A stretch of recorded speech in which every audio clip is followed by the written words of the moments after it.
Hey y'all, cooking, cutting up, keeping it real. I'm doing more pumpkin butter today in my kitchen. I wanted to show it to you, but I'm gonna do, and Cookie's smelling it, I'm gonna do a recipe with sugar substitutes today, okay? So we're gonna start with 5 cans of 15-ounce cans of pumpkin puree. Put it in your crock pot, turn the crock pot on to low, because we're gonna cook it low and slow for 2 hours. And then I'm gonna can mine. Now you could, if you don't can and that's not your thing, you could make this and buy those little craft jars and put them in that and give it to your family and friends. That'd be a great little gift. I like to can mine so I can save mine for another occasion, like maybe Christmas, a little goodie package. So 5 cans of this pumpkin puree. I made this with real sugar and like real brown sugar and real granulated sugar last week, and it was a huge hit. I gave a jar to one of my really good friends, Annette, and I told her, be honest. She said that stuff is the best stuff ever. So I thought, if it's good with all the sugar, which you can do it with that, I'm gonna try it with sugar substitutes. So 5 cans of pumpkin puree. I have used this on cream cheese and bought ginger snaps and served it like that. You can also spread this. This would be great on a country ham biscuit. It would be great on just a biscuit or on toast or on a bagel with like plain cream cheese, and then put a slather of this on there. What do we not love about pumpkin spice this time of year, right? Okay, that's 4 cans. Let me get the 5th one in here.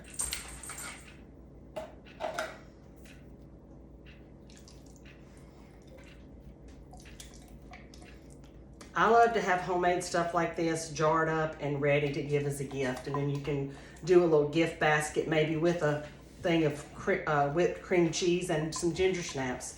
And you got a great little gift. Okay. There's the 5 cans. I've got my jars out and ready. I'm gonna put those in the washing machine. Lord have mercy, in the dishwasher. Okay, to this we're gonna add, we're doubling the recipe, so we're gonna add 4 cups, let's see, what was it? Hang on, 2 cups of white granulated sugar. We're gonna add 4 cups of brown sugar. And like I said, I'm using sugar substitute. This is the trivia, whatever. Okay, so 2 of these. You know it's a good recipe when I come back to it and make it again and double it. Yeah, that's a definite sure sign that it was really good. I think it'll be just as good with the sugar substitutes. La la la, this is slow. I like to skip it out and to go on with it. There's 1.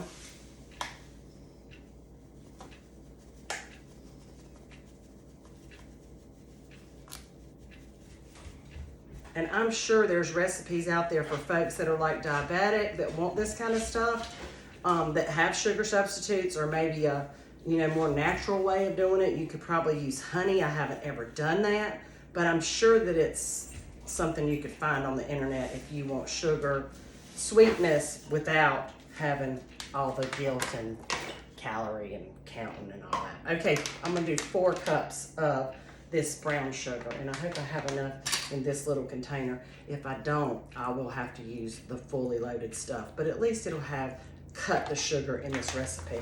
So we've got 2 cups of white granulated sugar. We're gonna do 4 cups of this, and this is just a, okay, I'm not sure how I'm gonna do this. Let me read this. I'm running out of space. Running out of space. Okay, let me wipe my fingers off. Now, I wonder if I can get that down in there. I can't. Okay, I'm just gonna pour it with clean hands. There's 1.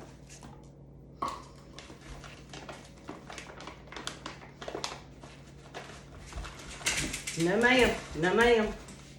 I have to stay in front of her so she doesn't jump, and Lord have mercy. There's 2. Do I have 3? Okay, I do not have 3 in this. Let me grab some other brown sugar. Give me just a minute.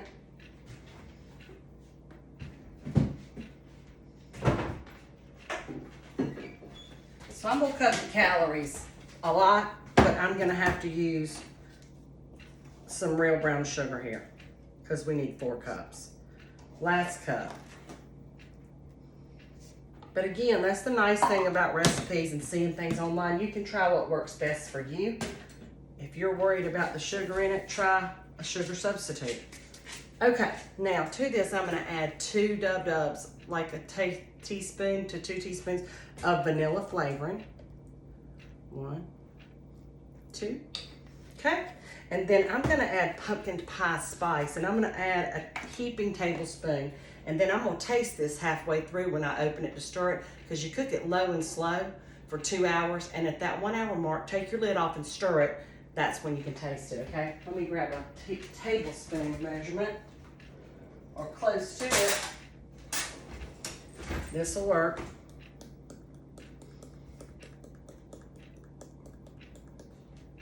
It smells wonderful.